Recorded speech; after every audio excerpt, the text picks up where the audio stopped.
नामदेव जी की शिष्या थी जनाबाई। गांव की सीधी सादी महिला थी, कुछ जानती नहीं थी, और आवश्यकता से अधिक जानना ही बहुत बड़ा रोग है। जब आप सब कुछ जानने का प्रयास करते हैं, कुछ भी नहीं जान पाते। तो जनाबाई बड़ी सीधी सादी भोली भाली, नामदेव जी ने कहा तुझे और कुछ आता नहीं, शास्त्र का विचार तू कर नहीं सकती, पोथी पढ़ना तुझे आता नहीं, तो तू बस एक काम कर, तू बस विट्ठल विट्ठल कहा कर बस। अब वो सीधा साधा मन था, सरल मन था, वो बस गुरु के शब्द कान में पड़े और विट्ठल में मन लग गया। नाम रटते रटते वृत्ति तदाकार हो गई और महिमा ऐसी प्रकट हुई उसके भजन की कि कबीर जी के कान में पड़ी कि सुनाए नामदेव जी की एक शिष्या है और बड़ी अद्भुत नामनिष्ठ है। कबीर जी के मन में इच्छा हुई कि भाई चल के ऐसी किसी भक्ता का तो दर्शन करना चाहिए। कबीर जी पहुंचे पंढरपुर। पता पूछते पूछते वो एक छोटी सी गली और घास फूस की कुटिया, और कबीर जी जनाबाई का दर्शन करने पहुंचे। अब दर्शन करने पहुंचे तो कबीर जी के साथ एक बड़ी दुर्घटना हो गई कि जनाबाई झगड़ रही थी पड़ोसन के साथ। अब आप तो किसी महात्मा का दर्शन करने जाओ, महात्मा पड़ोसी के साथ झगड़ता मिले तो आपको कैसा लगेगा? सारी श्रद्धा पानी हो जाएगी कि नहीं?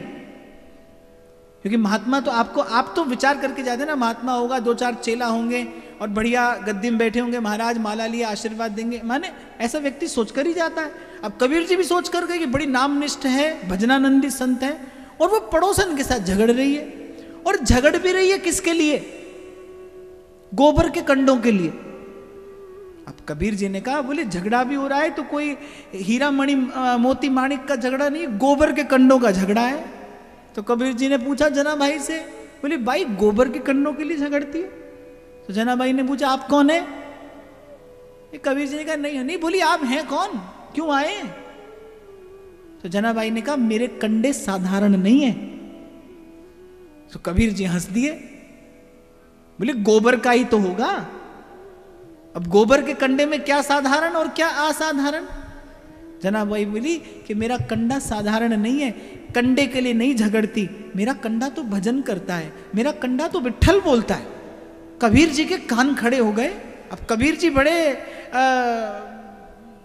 डंके की चोट पर बात कहने वाले फकीर। कबीर जी ने कहा कंडा और विट्ठल बोलता है? बोली हाँ, इसीलिए तो झगड़ती हूं, इसने अपने उपलों में मेरे उपले मिला लिए। मुझे उपले की चिंता नहीं, पर मेरा उपला विट्ठल कहता है।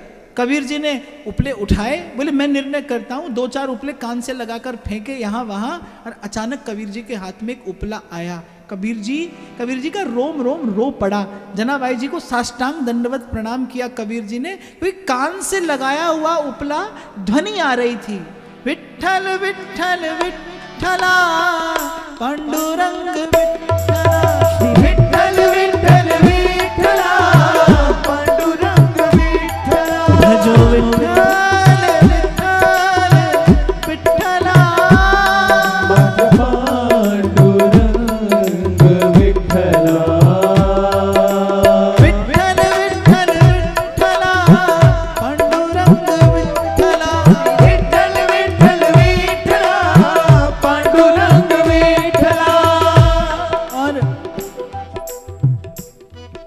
मेरे विचार में आई जब मैंने इस कथा का चिंतन किया।